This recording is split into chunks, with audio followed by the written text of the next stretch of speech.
Oke, selamat datang. Di pembahasan kali ini, kita akan menyelami kisah salah satu pahlawan paling ikonik dari Kepulauan Rempah Nusantara. Seorang pemimpin yang namanya saya yakin masih bergema kuat sampai hari ini, Kapiten Patimura.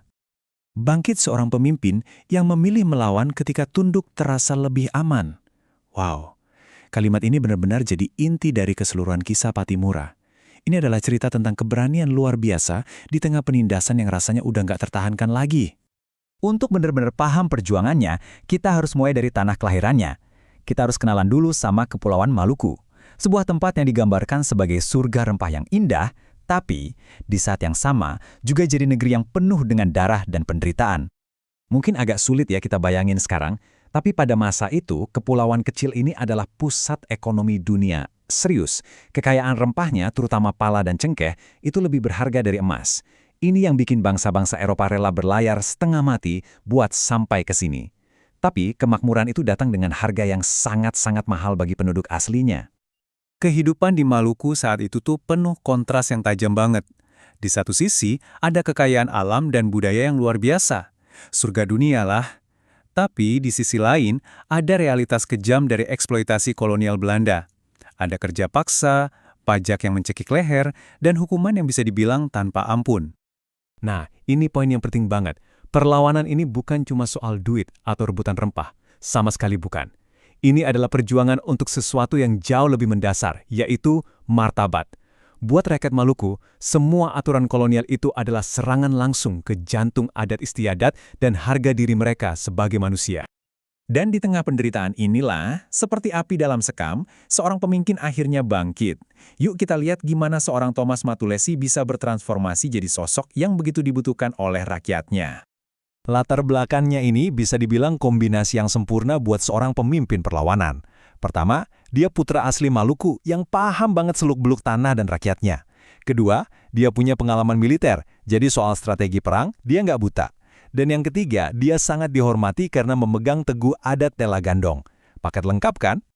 Jadi kalau kita bedah nih, ada 4 elemen kunci yang menempa Thomas Matulesi jadi Kapiten Patimura. Dia adalah putra Maluku, mantan serdadu yang paham taktik, berakar kuat pada adat, dan yang terpenting, dia dipilih langsung oleh rakyatnya untuk memimpin. Dia adalah perwujudan dari semua harapan mereka. Oke, sekarang kita masuk ke puncak dari pemberontakan ini. Sebuah momen di mana sesuatu yang dianggap mustahil ternyata bisa jadi kenyataan. Kita catat tanggalnya, Mei 1817. Inilah momen di mana kesabaran rakyat Maluku udah sampai di titik paling puncak. Di bawah komando Patimura, mereka nggak lagi menunduk. Mereka bangkit jadi satu kekuatan yang bersatu, dan ternyata sangat dahsyat. Serangan ke Benteng Dustede ini berlangsung dengan cepat dan presisi yang luar biasa. Dalam waktu singkat, rakyat bangkit, menyerbu, dan berhasil merebut benteng itu. Ini bukan pertempuran kecil-kecilan ya. Ini adalah penaklukan simbol utama kekuasaan kolonial di sana. Dan beritanya itu mengirimkan gelombang kejut ke seluruh Nusantara. Dan penting banget buat kita pahami, ini tuh bukan perang yang dilakukan oleh tentara reguler, bukan. Ini benar-benar pemberontakan rakyat.